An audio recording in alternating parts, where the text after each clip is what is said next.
In this video, we are going to show you how to update your credit card payment details in Hermes Agent or Hermes Agent. Now, you need to go to the news research or newresearch.com portal, and this is what you're going to see, right? You have billing Hermes Agent, so we're going to be under billing immediately. So if you want to update your credit card payment information, you want to scroll down to the very bottom, and then there's an auto refill option here, and you want to click on configure.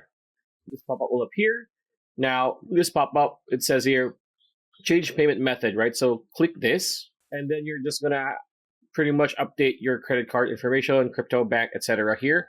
That is pretty much how you do it. And again, after you do it, make sure to double check your card information, so expiration, security code, number, your country, or what else options here. You have Google Pay, and then click save payment method. After that, you'll be good to go. So pretty much it. That's the video. Hope you liked it. Like, comment, share, subscribe, ring that bell icon. See you on the next video.